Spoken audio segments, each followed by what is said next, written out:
All right, outdoorsmen, back in the happiest place on earth for me.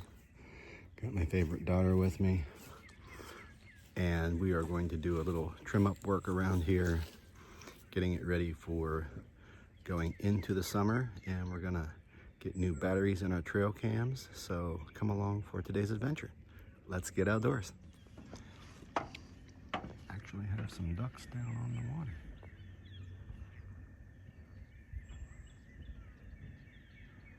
Can't tell what they are right now. We'll go down and check it out here in a little bit.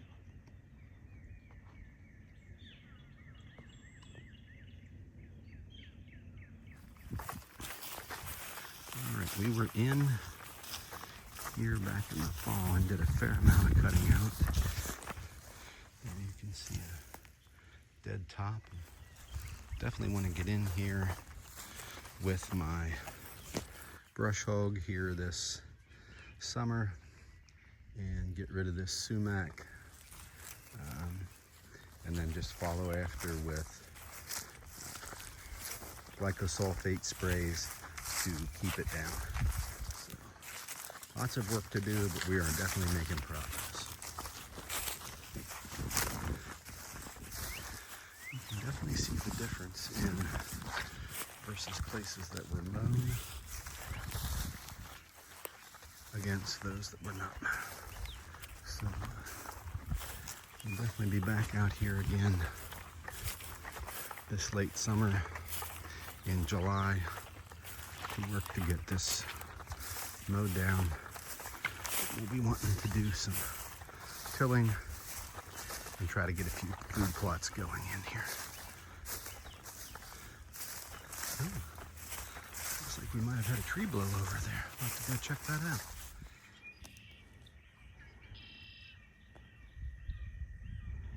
They're a little tough to see because of the trees, but there's a bunch of ducks out there. We'll try to slip out and see if we can tell exactly what they are.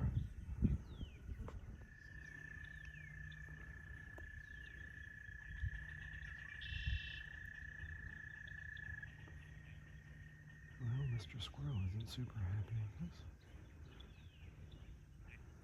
But this is the exact reason why you want to keep water on your impoundments for as long as possible, because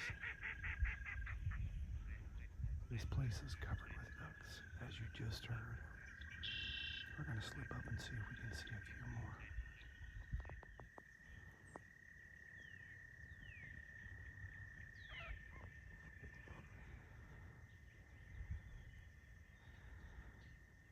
Lots of teal, which are great to see. Hopefully there's a wedging.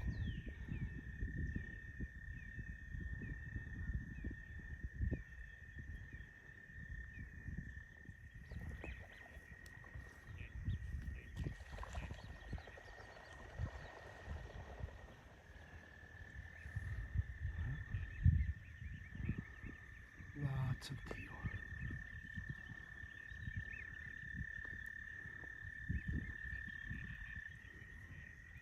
There's some green-winged teal right there. There's a reason we call it Teal Point.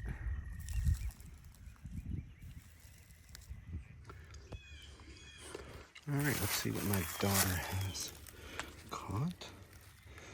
An adorable little frog. Whoop. Back into the wild. Bye-bye.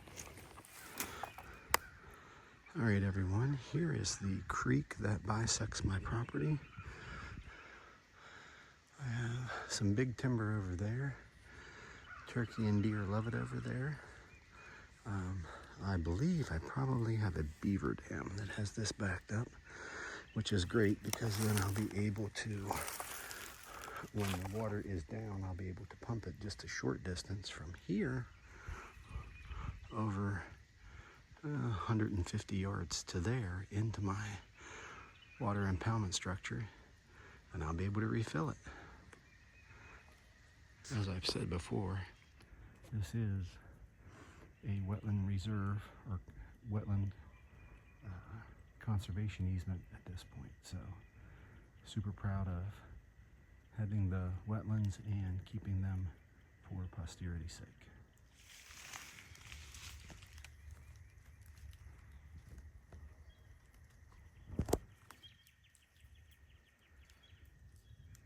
see lots of ducks on my water.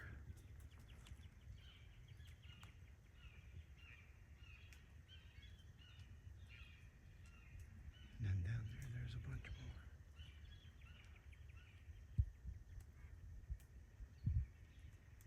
Looking forward to this fall. There's even some geese down there.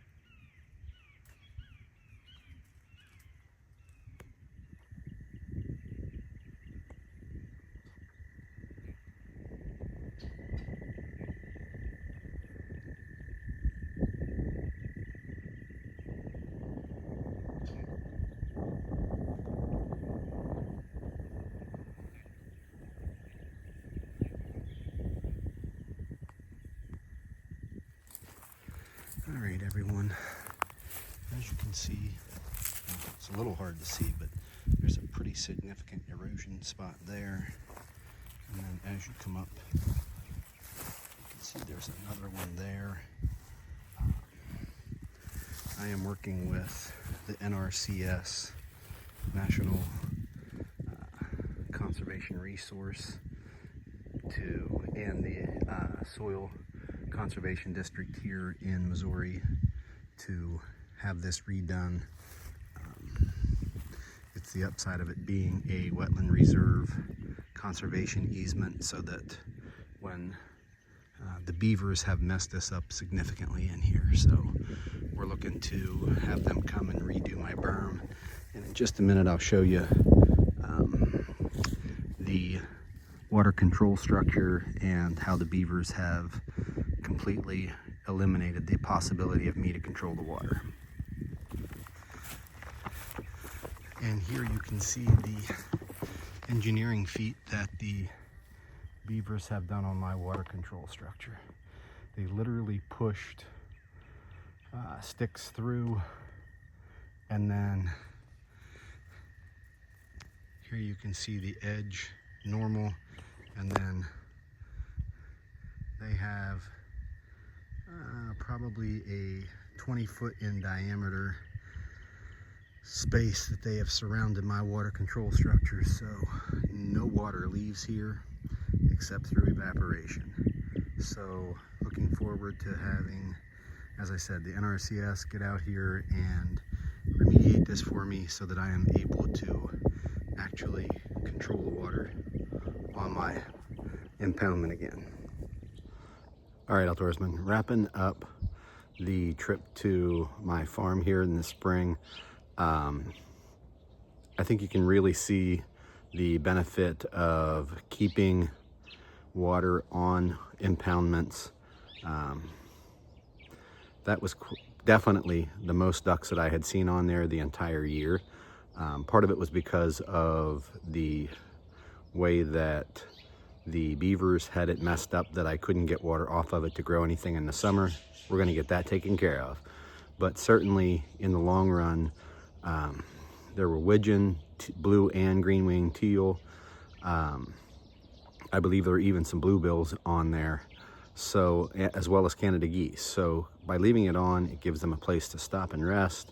And I may even, if not this year, then next year, work to get some nesting structures put in so that we might even be able to have some mallards nesting there on the farm. So hopefully you enjoyed today's episode. If you did, go ahead and give me a like and a subscribe. Spread it by word of mouth. And until next time, get outdoors.